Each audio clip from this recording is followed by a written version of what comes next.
Hello ಎಲ್ರಿಗೂ ನಮಸ್ಕಾರ. ನನ್ನ ಹೆಸರು ಅನು. ಯಾರೆಲ್ಲ ವರ್ಕ್ ಫ್ರಮ್ ಹೋಮ್ ಆಪರ್ಚುನಿಟಿನ ಸರ್ಚ್ ಮಾಡ್ತಾ ಇದ್ದೀರಾ, ಇದೊಂದು ಬೆಸ್ಟ್ ಪ್ಲಾಟ್ಫಾರ್ಮ್ ಅಂತ ಹೇಳ್ಬೋದು. ಗೌರ್ಮೆಂಟ್ ಅಪ್ರೂವ್ ಆಗಿರುವಂಥ ಕಂಪನಿ ಕಡೆಯಿಂದ ವರ್ಕ್ ಫ್ರಮ್ ಹೋಮ್ ಆಪರ್ಚುನಿಟಿನ ಪ್ರೊವೈಡ್ ಮಾಡ್ತಾ ಇದ್ದಾರೆ. ಇಲ್ಲಿ ಯಾವುದೇ ರೀತಿ ನಿಮಗೆ ವಿದ್ಯಾಭ್ಯಾಸದ ಅಥವಾ ವಯಸ್ಸಿನ ಮಿತಿ ಇರೋದಿಲ್ಲ.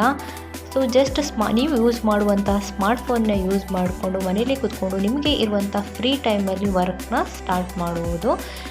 ಹೇಗೆ ಯಾರೆಲ್ಲ ಇದರಲ್ಲಿ ವರ್ಕ್ನ ಸ್ಟಾರ್ಟ್ ಮಾಡ್ಬೋದು ಅಂತ ಹೇಳಿದ್ರೆ, ಸ್ಟೂಡೆಂಟ್ಸ್ ಆಗಿರ್ಬೋದು, ಹೌಸ್ ವೈಫ್ ಆಗಿರ್ಬೋದು, ಯಾವುದೇ ಪ್ರೊಫೆಷ್ನಲಲ್ಲಿ ವರ್ಕನ್ನ ಆಲ್ರೆಡಿ ಮಾಡ್ತಾ ಇರೋರು ಕೂಡ ಇದನ್ನು ಪಾರ್ಟ್ ಟೈಮ್ ಆಗಿ ವರ್ಕ್ನ ಚೂಸ್ ಮಾಡ್ಬೋದು. ನಿಮಗೆ ಇದರಲ್ಲಿ ಬೇಕಾಗಿರೋದು ಜಸ್ಟ್ ಸ್ಮಾರ್ಟ್ಫೋನು 2 to 3 ಅವರ್ಸ್ ನಿಮಗೆ ಟೈಮಿಂಗ್ಸ್ ಇದ್ದರೆ ಸಾಕು. ನಿಮಗೆ ಮನೆಯಲ್ಲೇ ಕೂತ್ಕೊಂಡು ವರ್ಕ್ನ ಹೇಗೆ ಸ್ಟಾರ್ಟ್ ಮಾಡೋದು, ಹೇಗೆ ಇನ್ಕಮ್ನ ಅರ್ನಿಂಗ್ ಮಾಡೋದು ಅಂತ ಹೇಳಿ ನಿಮಗೆ ಪ್ರತಿಯೊಂದು ಡೀಟೇಲ್ಸ್ನ ಈ ಕೆಳಗಡೆ ಕಾಣಿಸ್ತಾ ಇರೋಂಥ ನಂಬರ್ಗೆ ಕಾಂಟ್ಯಾಕ್ಟ್ ಮಾಡಿ ವಾಟ್ಸಪ್ಪಲ್ಲಿ. ಅವ್ರು ನಿಮಗೆ ಫರ್ದರ್ ಫುಲ್ ಡೀಟೇಲ್ಸ್ನ ಎಕ್ಸ್ಪ್ಲೇನ್ ಮಾಡ್ತಾರೆ, ಹೇಗೆ ವರ್ಕ್ ಸ್ಟಾರ್ಟ್ ಮಾಡೋದು ಅಂತ ಹೇಳಿ. ಇಲ್ಲಿ ಯಾವುದೇ ರೀತಿ ಈ ಕಂಪನಿ ಫ್ರಾಡು, ಫೇಕು, ಸ್ಕ್ಯಾಮ್ ಏನೂ ಇರೋದಿಲ್ಲ. ಗೌರ್ಮೆಂಟ್ ಅಪ್ರೂವ್ ಆಗಿರುವಂಥ ಕಂಪನಿ. ನಿಮಗೂ ಕೂಡ ಇನ್ಕಮ್ನ ಅರ್ನ್ ಮಾಡಬೇಕು, ನಾನು ಕೂಡ ಫಿನಾನ್ಷಿಯಲಿಯಾಗಿ ಇಂಡಿಪೆಂಡೆಂಟ್ ಆಗಿರಬೇಕು ಅನ್ನೋ ಆಸೆ ಇದ್ದರೆ ಈ ನಂಬರ್ಗೆ ಕಾಂಟ್ಯಾಕ್ಟ್ ಮಾಡಿ. Thank you.